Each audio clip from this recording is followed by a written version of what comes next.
नूरे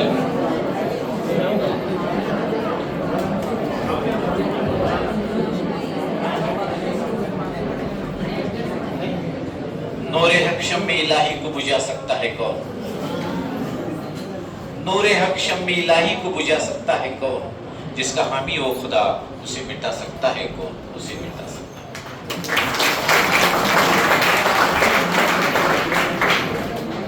नूरे हक शम्मे इलाही को बुझा सकता है कौन? जिसका हामी हो खुदा उसे मिटा सकता है कौन? अपने मेहनत के करिश्मे से, माँ बाप की दुआ से, अपने मेहनत के करिश्मे से, माँ बाप की दुआ से पूरे सांगली जिले को रोशन करे, इन बच्चों को आगे बढ़ने से रोक सकता है कौन?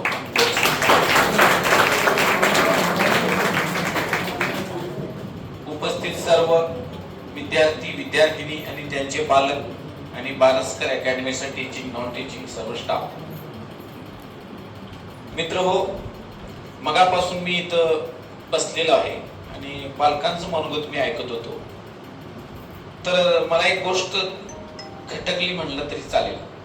अशी कोणती खटकली की आपण स्क्रीनवर पडद्यावर वगैरे बघतो की एखादी हिरोईन हिरो गाणं म्हणत असतो काय, पण त्या गाणं ते नुसते ओठ हलवतात, त्या पाठीमागा आवाज पार्श्वगायकाचा असतो.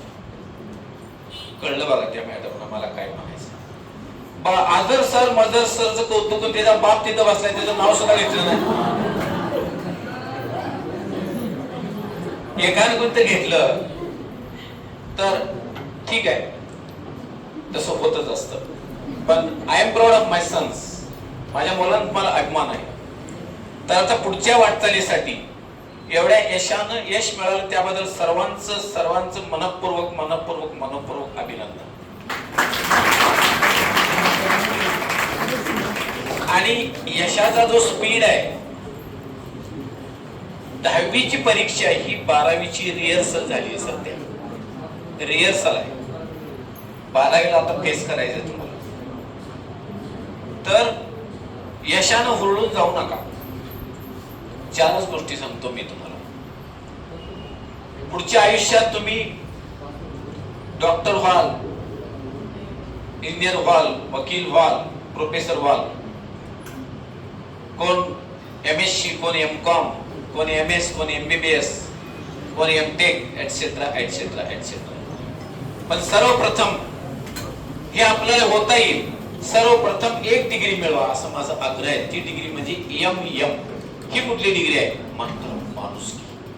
मास्टर ऑफ माणुसकी, मास्टर ऑफ माणुसकी. कारण कलेक्टर झालेल्या मुलानं आई वडिलांना विसरला, आपल्या बापच्या व्याख्यानात सांगत असतोय, बाप ज्यावेळेला भेटायला आला त्यावेळेला सगळ्यासमोर बापाची ओळख करून द्यायला पाहिजे होती काय, की हा माझा जन्मदाता बाप आहे, यानं रक्ताचं पाणी आणि हाडाची काढ करून मला शिकवलं, स्वतः उपाशी राहिला, असं अभिमान सांगण्याऐवजी त्याला सांगितलं की कपडे बघून त्याला लाज वाटली, म्हणलं आमच्या मळ्यातला गडी आहे.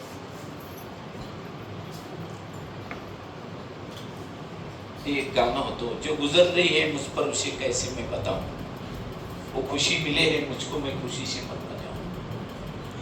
म्हणजे तो कलेक्टर झाला पण MM डिग्री नाही त्याच्याकडे, मास्टर ऑफ माणुसकी नाही, आपल्या आई वडिलांना विसरला.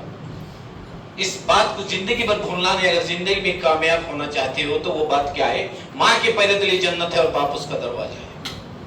माँ के पैरों तले जन्नत है, बाप उसका दरवाजा है. आईच्या पायाखाली स्वर्ग आहे आणि बाप तिचा दरवाजा आहे. There is the heaven beneath your mother's feet and father is the door of that heaven. Don't never forget it. If you forget it, जिसकी माँ नाराज उसका खुदा नाराज.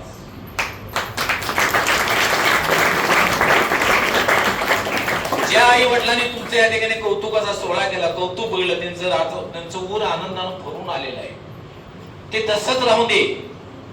आणि खरी परीक्षा तिथे लग्न झाल्यावर बायकोच ऐकून त्यांची मन दुखवली, त्यांना काय वेदना होतात शब्द नाही सांगू शकत. तर त्यांना नेहमी आनंदी ठेवायचा प्रयत्न करायचा. एक साधं लॉजिक मी सगळ्यांना सांगतो आणि मी फॉलो करतो. बायको सगळ्याच्या आयुष्यात येत असते आणि आपल्या आई वडिलांचं बायकोच काहीतरी खटकत असते. बऱ्याच वेळा आपल्या आई वडिलांच्या चुका असतात हे आपल्या लक्षात येतं, तरीही ते पाठीवर टाकायला पाहिजे. का तर तेवढं समजावून सांगायचं बायकोला की तू वयानं जास्त का आई जास्त. साधारण 25व्या वर्षी लग्न होतं, 25 वर्षापर्यंत तू यायच्या अगोदर सगळं माझं त्यानंच बघितलं होतं ना. तो येण्यापूर्वी जेवण खाणं कपडा सगळं एक तुझे. आता तू आलीस, म्हातारा माणूस चुकला असेल, मला सांगा अगोदर कोण मारणार? म्हणजे व्यवहारिक दृष्ट्या आई मारणार, त्याचं वय जास्त आहे, म्हातारा माणूस आहे. काहीतरी ती आईच्या वडिलाच्या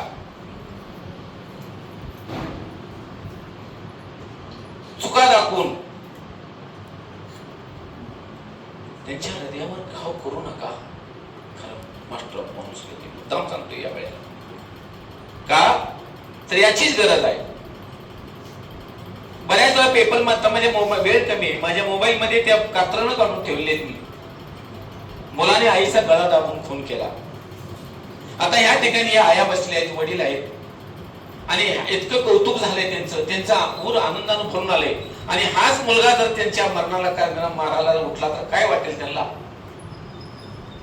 लहानपणी मोठा मुक्के घेतलेलं त्याच घाण कधी वाटलंय, त्याचं लग्नी त्याचे संडास कधी आईला घाण वाटलं? कोण आलं नाही? एक झलक सांगतो. मुलगा पावसातून भिजून आला होता. सगळे प्रेम करतात तुमच्यावर, बहीण करते, भाऊ करतात, वडील करतात, चुलती, मामा, मामी, एव्हरीबडी. पण या जगात तुमच्यावर तुमची आई जेवढी प्रेम करते तेवढं कोणीही प्रेम करते. Never. Your mother loves you, none can love you as much as your mother loves you. None can, never. तर तो मुलगा भिजून आल्यावर त्याला बहीण रिसीव्ह करायला गेली आणि त्याला काय म्हणाली? तुला अक्कल नाही का? आलाय का? छत्री घेऊन जायला येत नाही का? हरामखोर कुठला भिजून आलायस? नंतर वडील आले. अरे बिंडोक माणसं म्हणले छत्री जाऊ दे, पण कुठेतरी आडोशाला उभा राहील भिजून. अक्कल नाही तुला? नालाय का? आणि सगळ्यात जर शेवटी आई आली आणि आईनं पटकन त्याला जवळ ओढून घेतलं आणि त्याच्या पदरानं डोकं पुसत काय म्हणाली? मेल्या पावसाला बी यायची हीच वेळ होती का? मेल्या पावसाला बी यायची हीच वेळ होती का? किती फरक आहे स्टेटमेंट मध्ये. म्हणजे आपल्या लेकराचंच त्याला काय झालं, त्याची बाजू फक्त आईने घेतली. तर आई वडिलांचं प्रेम करा, त्यांना विसरू नका. काही उपयोग नव्हता त्यांच्या डिग्रीचा. ही एक गोष्ट पहिल्यांदा मास्टर ऑफ माणूस किंवा. आणि तुमच्या आई वडिलांनी तुमच्यावर जे संस्कार केले, संस्कारांना विसरू नका. ते रात दिवस तुमच्या यशाची स्वप्न बघत असतात. त्यांच्या स्वप्नाची राख रांगोळी तर करूच नका, पण त्यांच्या हृदयाला दुखवू एवढू नका. म्हणून मी सांगतो कि जिसकी मां नाराज उसका खुदा नाराज. ये मेरा नहीं, ये बड़े तत्ववेत्ता उनका स्टेटमेंट है. तर एक तेवढं लक्षात ठेवा. आणि दुसरी गोष्ट आता सांगितलं की 10वी ही 12वीची रिहर्सल आहे. हा स्पीड पुढे ठेवा. 1-2 मार्काने कमी जास्त झालं ते त्यात कसं असतं की टेक्निकल प्रॉब्लेम. आता आदर सर म्हणाले गेल्या वर्षीचा पेपर मॅथ्सचा आणि आताचा पेपर, त्याची काठिण्य पातळी म्हणतात, त्याला काठिण्य पातळी वेगळी असते. आणि मी सुद्धा बोर्डाचा सुपरवायझर होतो. 27 वर्ष मी इंग्लिश शिकवलं. आता 7 वर्ष इंग्लिश स्पीकिंगचा क्लास घेतोय. पण पेपर चेक करणं, एक्झाम्पल बघा तुम्हाला सांगतो, सेम टू सेम. कारण भाषा विषयामध्ये मार्क कमी जास्त थोडे होतात. एकच निबंध दोघा मुलांनी लिहिला, same to same, no word change द्या. तर एक एक्झामिनर त्याला 10 पैकी 8 देईल, दुसरा एक्झामिनर त्याला 8.5 देईल. सेम होता, फरक पडला नाही. व्यक्ती परत होईल, त्याला आवडला नसेल निबंध. तर त्यामुळे 1-2 मार्काचा हा फरक होत असतो. त्याप्रमाणे प्रत्येक वर्षाच्या पेपरची काठिण्य पातळी ही वेगळी असते, हे लक्षात घ्या. ते आता पाठीमागचं उगाळत बसू नका. आणि बारसकर अकॅडमीच्या बाबतीत सांगायचं झालं तर एक एक्झाम्पल मला आठवलं. परवा आपली IPL संपली, ते KKR काय तर त्यांनी ती जिंकली ट्रॉफी. पण त्या पाठीमागं जो मेंटर होता, तो जो गुरु होता, तो होता गौतम गंभीर. सगळी सूत्र तो लढत होता. आजच्या पेपरला का कालच्या पेपरला वाचलं की त्यानं आता आपल्या इंडियन टीमचं कोच होण्याविषयी अट्टी घातली आहेत काय? जो एवढ्या संघामध्ये आपल्या टीमला बरोबर पुढे करत करत करत यशाला गवसणी घालतो, तिसरी वेळ केकेआरची ट्रॉफी जिंकण्याची पेपरला बसली, तिसरी वेळ आहे. तर आपल्या क्रिकेट तज्ञांच्या लोकांनी विचारला की ह्या गौतम गंभीरला आपल्या इंडियन टीमचा कोच करावा का? तात्पर्य सांगायचं का त्याचप्रमाणे अकॅडमी काम करते, तुमचे कोचचं काम करत असते. याच्या पाठीमाग कुठल्या खेळाडूला घ्यायचं, कुठल्याला किती नंबरला पाठवायचं वगैरे सगळं त्याचं नियोजन असतं. तीच पारस्कर अकॅडमी त्यांचा teaching staff, non teaching staff करत असतो काम. म्हणून त्यांचंही तुमच्या बरोबर अभिनंदन. दुसरी गोष्ट कॉन्सन्ट्रेशन. न्यूटनला एकदा सगळ्यात जास्त शोध लावणारा या जगातला शास्त्रज्ञ न्यूटन, त्याला एक इंटरव्ह्यू मध्ये एक चुटका सांगतो. फार विषय मोठा आहे पण तेवढा वेळ नाही, 5-6 मिनिटं आहेत माझ्याकडे. तर तुम्ही इतके शोध लावले, त्या यशाचं रहस्य काय? तर त्यानं उत्तर काय दिलं माहिती आहे? कॉन्सन्ट्रेशन, एकाग्रता. प्रेस रिपोर्टर म्हणे ते कसं काय? त्याने एक लोलक काढला. लोलक माहित आहे यात्री, आणि ते कागदावर ठेवला. उन्हात धरलं ना तर ते टिपका पडतो कागदावर, बघा बारीक बारीक बारीक टिपका पडतो. आणि तो लोलक कागदावर टिपका पाडला त्या लोलकद्वारे, त्या पिंगाद्वारे, आणि तो कागद पेटला. त्याने सांगितलं आता कागद धरा दुसरा, पेटवून दाखवा. नाही, सर्व सूर्यप्रकाशाची किरण एकत्रित आली, कॉन्सन्ट्रेशन केलं, आणि त्या एकत्रितपणामुळे हा कागद पेटला. असा पेटणार नाही. It is the secret of my success. हे माझ्या यशाचं रहस्य.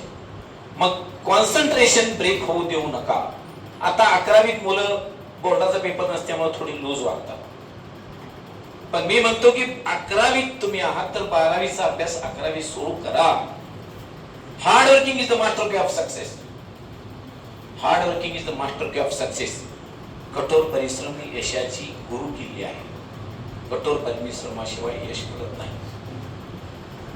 तर याचं एक एक्झाम्पल मला आठवलं, महाभारतातलं एक्झाम्पल आहे. कौरव पांडव जे राजपुत्र होते, त्यांचं शिक्षण संपलं आणि त्यांची परीक्षा घ्यायची ठरवली. त्यांचे गुरु होते द्रोणाचार्य. पूर्वीची गोष्ट आहे. त्यांनी काय केलं, झाडाला एक पोपटाचा असं स्टॅच्यू पुतळा करून ठेवला, आणि प्रत्येकाचा डाव्या डोळा कोण शूट करल धनुष्यबाणानं बाणा, तो खराब म्हणजे 1 नंबर त्याचा करणार. पहिल्यांदा बोलवलं सगळ्यात थोरला युधिष्ठिर धर्मराज. त्याला विचारलं, त्यात थांब, बाण चालू, अगोदर माझ्या प्रश्नाचे उत्तर दे. काय? तर सांगितलं की तुला काय दिसतंय ते सांग. म्हटलं मला झाड दिसतंय, ते दिसतंय, आकाश वगैरे. ठेव खाली धनुष्य. पुन्हा आला दुर्योधन. काय दिसतंय? म्हटलं पोपटाला फोडू सांगा त्याला, ते नंतर कर, अगोदर दिसतंय काय? आकाश आहे, पानं फुलं फळं सगळी झाड वगैरे दिसतंय. ठेव खाली. पुन्हा भीम आला. त्याला विचारलं काय दिसतंय? तर तो म्हणला बघा गुरुजी माझं गदा आहे, गदेनं झाड तोडू का पोपट फोडू सांगा. नाही ते नको मला, तुझी ताकदीच नाही. तुला दिसतंय काय सांग. मला दिसतंय, मला मागं नदी आहे, डोंगर आहे, ती झाडं पानं फुलं फळं. नकुल झाला, सहदेव झाला. सेम आन्सर वाज गिवन बाय एव्हरीबडी. लास्टला कोणाला? अर्जुन आला. आणि सेम क्वेश्चन वाज आस्क्ड हिम. त्याला तोच प्रश्न विचारला, काय दिसतंय तुला? तर अर्जुनचं उत्तर काय होतं माहिती आहे? गुरुजी मला फक्त त्या पोपटाचा डावा डोळा दिसतोय. बस, परीक्षा संपली म्हणजे तोच पास आहेस. याचा अर्थ काय? ह्या गोष्टीचं काय सार काय? फक्त माझं ध्येय वेळ पाहिजे माणसाला. अशी अनेक उदाहरणं आहेत, पण ध्येय वेळ पाहिजे, कॉन्सन्ट्रेशन पाहिजे. म्हणून 10वीच्या यशानं चांगली, त्याबद्दल तुमचं अभिनंदन मी पुन्हा करतो, परंतु हुरळून जाऊ नका, कारण पुढे अजून खूप लांब प्रवास आहे. अजून जसं IPL मध्ये 1-2 मॅच झाली म्हणून पुढचा पल्ला गाठायचा आपल्याला, अजून खूप परिश्रम करायचा आहे. त्या दिशेने आपली वाटचाल करा. आई वडिलांना विसरू नका. पॉझिटिव्ह थिंकिंग करा. आता फार पॉझिटिव्ह थिंकिंग विषयी जास्त बोलायचं ही वेळ नाही, पण आयुष्यात दुःख येतात, संकट येतात, अपमानाचे प्रसंग येतात, हे चढ उतार चालूच आहे. पण यामध्ये ज्यावेळी वाईट वेळ येते त्यावेळी खचून जायचं नाही. एक असं म्हटलं जातं की गरिबी आली तर लाजू नको, आणि श्रीमंती आली तर माजू नको. यश मिळालं तर हुरळून जायचं नाही, आणि जो यश कमी मिळालं किंवा अपयश मिळालं तर खचून जायचं नाही, पुन्हा कामाला लागायचं. एक्झाम्पल आठवलं मला. जगातला शास्त्रज्ञ न्यूटन का एडिसन मला करेक्ट माहित नाही, पण तो इतका गरीब होता बिचारा की त्याला प्रयोगशाळा नव्हती. आणि प्रयोगशाळा नव्हती, वाईट वेळ कशी आली बघा. रेल्वेच्या डब्यात तो प्रयोग करायचा आणि केमिस्ट्रीची केमिकल ठेवायचा आणि ते रेल्वे हालायची, त्यामध्ये जे निष्कर्ष होते ते कागदावर लिहायचा. आणि असं करत करत त्यांनी शोध लावायचा प्रयत्न केला. आणि एके दिवशी निसर्गानं असा घात केला त्याच्यावर की रेल्वेला आग लागली. आणि ज्या डब्यात तो संशोधन करतोय डबा जळून खाक झाला. सगळे संशोधन केमिकल निष्कर्ष सगळे इतक्या वर्षात तपश्चर्या राख राखोळी झाली. आणि त्या रेल्वेच्या प्लॅटफॉर्म एका बाकड्यावर बसून ती आग लागलेली बघून तो हसत होता. पत्रकार आले, त्यांनी विचारलं की तुमची प्रयोगशाळा जळायला लागल्या, जळून खाक व्हायला, तुम्ही हसायला लागलाय, म्हणजे आता अपयश आलं ना, खचून जायला पाहिजे. तर उत्तर काय दिलं माहिती का? मी हसायला यासाठी लागलोय, सर्व काही नष्ट झालं असता, सर्व काही नष्ट जळून खाक झाला असता, पुन्हा नव्यानं कसं उभारायचं याचा एक शोध आता मी लावणार.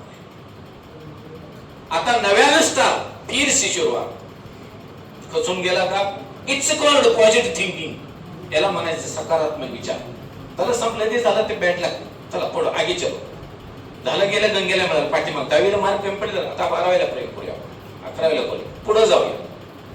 आणि ज्यांचं यश टॉपला आहे त्याने ते टिकवून ठेवायचं आहे आपल्याला, हे लक्षात ठेवा. तर माझं एक व्याख्यान असतं रतियापासून रतियापर्यंत. तर माझ्या व्याख्यानाचे विषय काय आहे? God, mother, honesty, hard work, positive thinking, thanking to God, importance of blessing, आशीर्वादाचं महत्व आणि सुपरस्टिशन. आशीर्वाद दिसत नसतात पण आशीर्वाद असतात.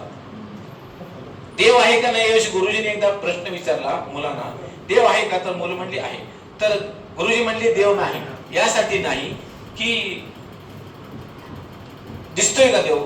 कुणी बघितलं? हात वर करा. मुलं म्हणले आम्ही नाही बघितला. हा काय? तर मोबाईल आहे. दिसतोय का? दिसतोय. आता हा साप आहे. नाही म्हणले साप. साप नाही, असला असता तर दिसला असता. जी गोष्ट असते ती दिसते आणि जी दिसत नाही ती नसते. देव दिसलाय का कोणाला? नाही. म्हणून देव नाही इष्ट झालं म्हणले. वाजवा टाळ्या.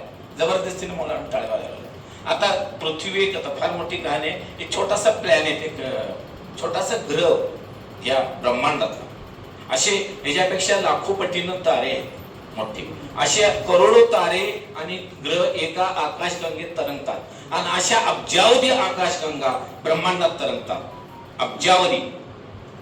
आणि त्या सगळ्याचा कंट्रोलर गॉड, देव, अल्लाह, ब्रह्मा, ईश्वर नाव काय असो. तर देवाला चॅलेंज केलं. देव नाहीच म्हणून सांगितलं ना त्याने.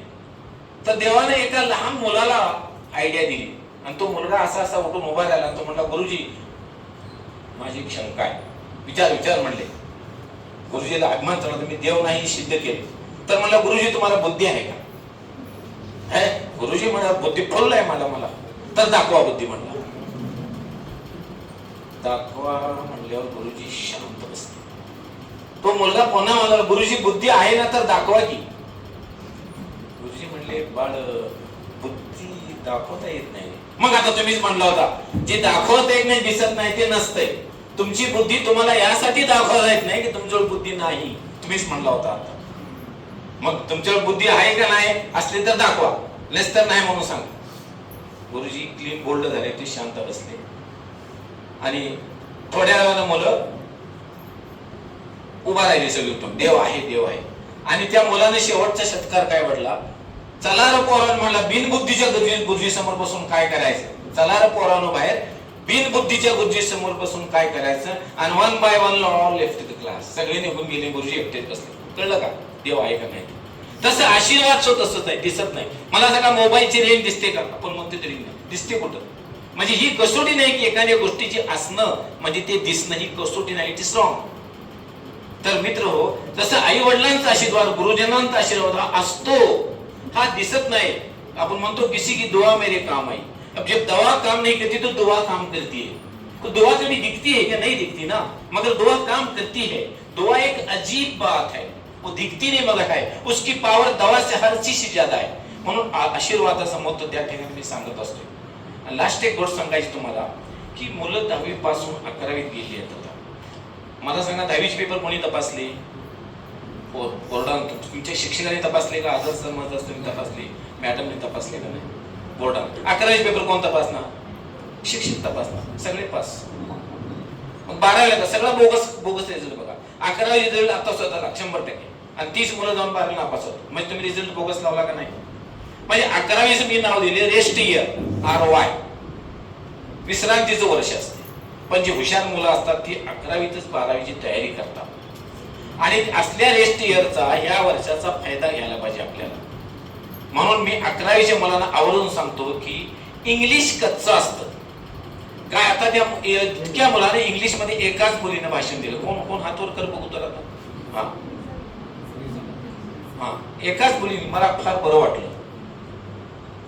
तर इंग्लिश समजतं, अंडरस्टँडिंग इज इझी. समजणं सोपं असतं, लिहिणं सोपं असतं, वाचणं सोपं असतं, पण इंग्लिश बोलणं सोपं नसतं. पण अशक्य नाही.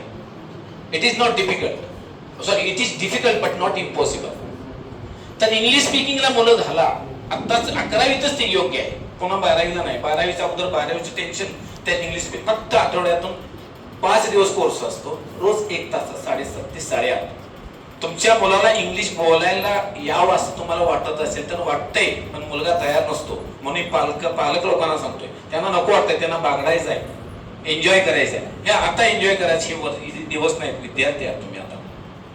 तर त्यासाठी इंग्लिश स्पीकिंग कोर्सला मी घेतो इंग्लिश स्पीकिंगचा 1 तास रोज. माझ्याकडनं कुठेही दुसरीकडे झाला, पण इंग्लिश स्पीकिंग त्या मुलाला त्याला इंग्लिश बोलता यायला पाहिजे. मला सांगा, आज 10 वर्ष इंग्लिश शिकतात, त्याला 5 मिनिटं इंग्लिश मध्ये बोलता येत नाही, त्याचं इंग्लिश वीक नाही, डेफिनेटली वीक आहे. इंग्लिश मध्ये बोलता यायला पाहिजे. आता मी जर इंग्लिश मध्ये भाषण दिलं असतं तर बऱ्याच लोकांनी जांभी दिली असते, because they are unable to understand. समजत नाही काय बोलतोय ते. तर तुमचं राहू दे, पण तुमच्या मुलाला इंग्लिश मध्ये फ्लुएंट बोलता यावं. एक एक्झाम्पल, 2 मुलं फॉरेनचे, आज मुलं पुढवून काय करायला पाहिजे, सर्व्हिसला पाहिजे. सर्व्हिस कशासाठी? पैसा. पैसा पाहिजे जगात. कोणी किती सांगते संस्काराबरोबर पैसा कमवायला पाहिजे. आणि पैसा चांगला कमवण्यासाठी फॉरेनच्या कंपनीत सर्व्हिस लागायला पाहिजे, जिथं पगार जास्त असतो. आजकाल फॉरेनच्या कंपनीमध्ये सगळे फॉरेनर आहेत, त्यांना मराठी हिंदी असल्या आपल्याकडची भाषा येत नाही. 2 मुलं गेली, एक 80% आणि एक 75%. 80%चा पहिला निघाला, त्याला विचारलं how do you convince our clients whenever they visit our company. आमच्या क्लायंटला, ग्राहकांना कंपन्या तू कसं पटवून सांगतील त्यांना. तर तुम्हाला I try I convince, sorry म्हणले, your English is very weak, sorry. दुसरा आला, 5% मार्क कमी होते. सेम क्वेश्चन विचारतो, म्हणून sir I will try my level best. I will try to convince them at any cost, in any condition, sir. I will explain them all the features of our company. I will do my duty very honestly, sir. I will say this. I am saying this by heart, sir. Is a fluent English बघून appointment letter घेऊन जा म्हणले. उद्या सकाळी 11 वाजता कामावर. Start पगारला असन temporo कंपनीतला किस्सा आहे. 39,000 त्या काळातला किस्सा आहे. आत्ताचे 80,000 झाले. स्टार्टला पगार. आता माझ्या भाचीचा एक मुलगा बेंगलोरला आहे, 2,35,000 महिन्याला पगार आहे. पाटणमध्ये येतो कामाला, बेंगलोरमध्ये. तर आजच्या या युगात मार्केटमध्ये कांदा कमी, दर जास्त. कांदा आला, दर पडतोय. मार्केटमध्ये इंग्लिश कायमच कमी आहे आणि इंग्लिशचा मागणी जास्तच आहे. None can deny the importance of English. इंग्लिशचं महत्व कोणच नाकबूल करू शकत नाही. म्हणून आपल्याला इंग्लिश यायला पाहिजे आणि हीच ती वेळ आहे. 10वीच्या मुला 12वी मला म्हणजे 12वी नको येऊ नको बाळा, तो तुझं 12वीच्या अगोदर ते हे कुठं लक्ष लागत नाही. 11वी वर्ष मस्तपैकी इथं जरा रिलॅक्स असतो, बोर्डाचे पेपर नसतात, त्यामुळे आठवड्यात आणि फक्त 4 महिन्याचा कोर्स आहे. तर ज्याला कोणाला आपल्या मुलाला घालायचं आहे त्यांनी आपले क्लार्क आहेत आपल्या मॅडम यांच्याकडे नाव द्या आणि आपल्या मुलाची इंग्लिश बोलण्याची सोय करून ही वेळ घालवू नका. 12वीला उपयोग नाही. दुसरी गोष्ट, तर तुम्ही सगळ्यांनी यश मिळवले, यशानं होळून जाऊ नका.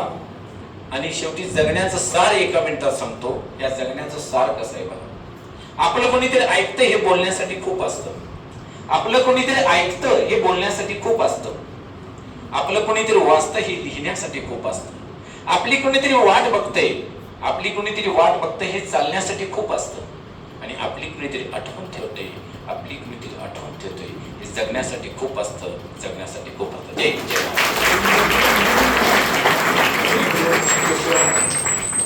आपले कार्यक्रम जवळजवळ संपलाय. फक्त जे 2 सत्कार राहिले होते, मी मजर सरांना विनंती करेन की त्यांनी कमल मॅडमचा पुष्पगुच्छ देऊन सत्कार करावा.